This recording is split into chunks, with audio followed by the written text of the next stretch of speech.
A Room of One's Own is an extended essay by Virginia Woolf, first published on the 24th of October 1929.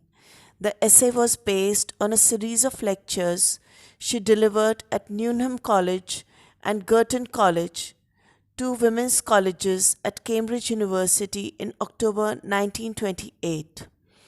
While this extended essay in fact employs a fictional narrator and narrative to explore women both as writers and characters in fiction, the manuscript of the delivery of the series of lectures titled Women in Fiction, and hence the essay, are considered non fiction.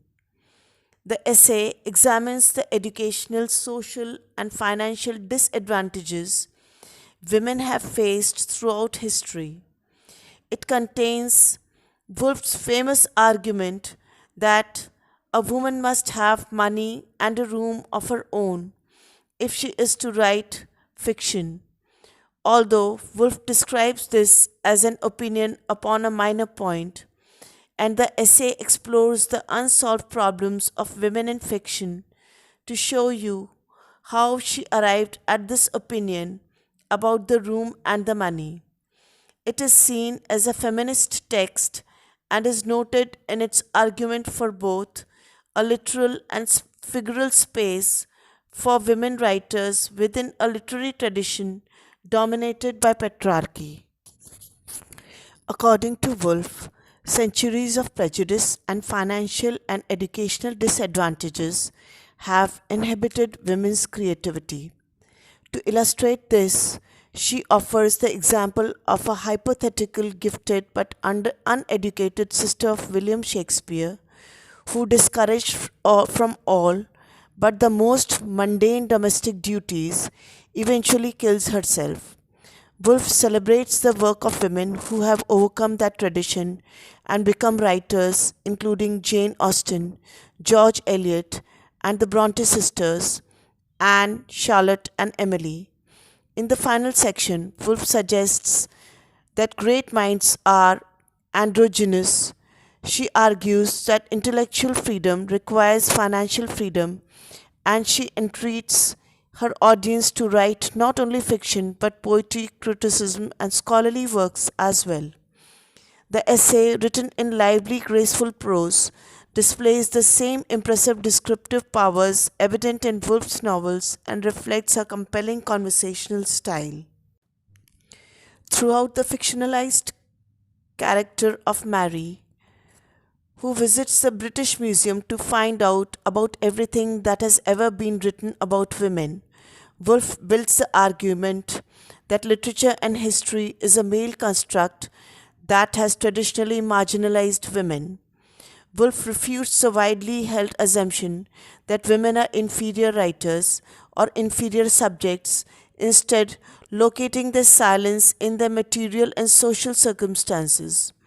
Women have been barred from attending school and university, for instance, or excluded by law for inheritance, or expected to marry, during which their time is spent housekeeping and childbearing.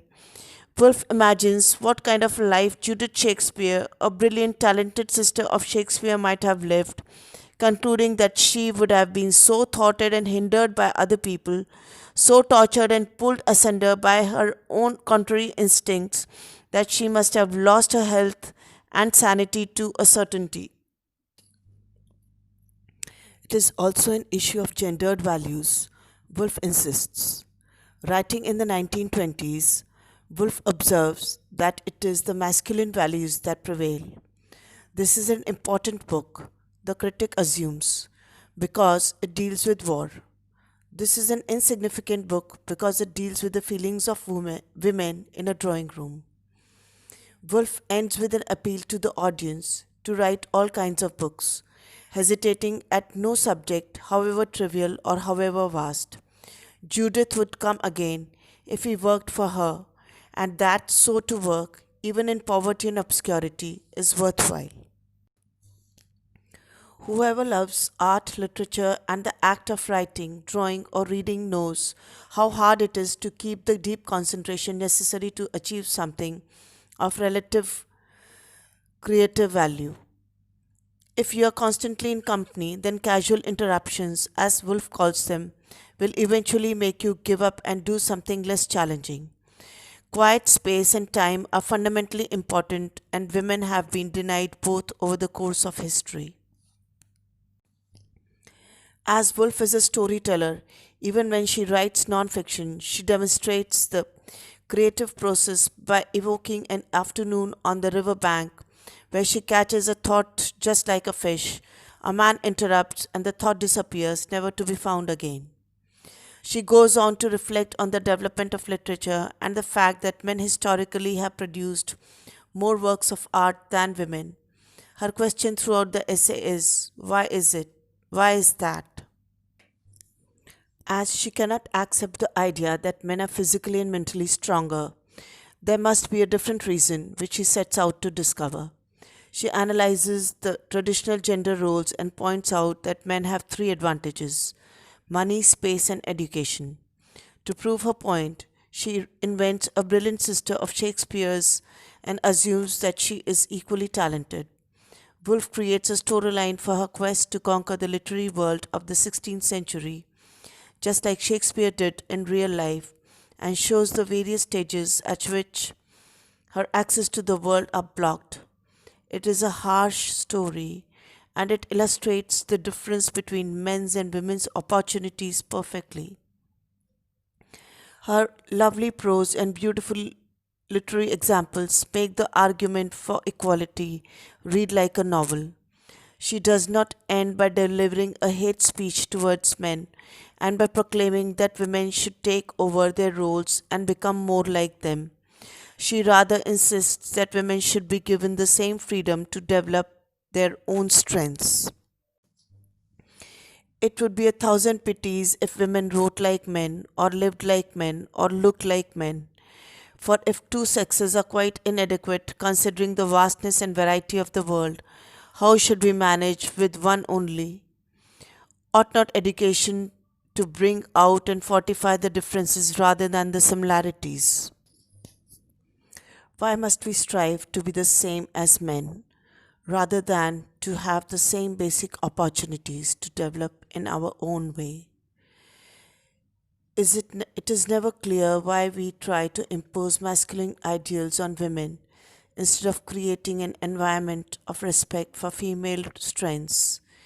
And I remember being extremely angry at a preschool for banning the doll's house from the playroom so that girls wouldn't adopt typical girly behavior. I found that insulting. What about cars then? Considered boys' toys and therefore acceptable? The same goes for the pinkophobia that some parents develop to protect their girls from looking too feminine. It is a color, just like blue. And why is it politically loaded if blue is not? Are they not making the point that things girls choose are less valuable? Virginia Woolf is a role model and heroine for feminists. She sees human beings in their multifaceted identities and claims, rightly, that any creative person must be able to draw from male and female parts of the mind. Some collaborations has to make take place in the mind between the woman and the man before the art of creation can be accomplished. Some marriage of opposites has to be consummated. The whole of the mind must lie wide open if we are to get the sense that the writer is communicating his experience with perfect fullness. There must be freedom and there must be peace. It is a declaration of love to literature and creativity. It is entertaining, funny, and informative.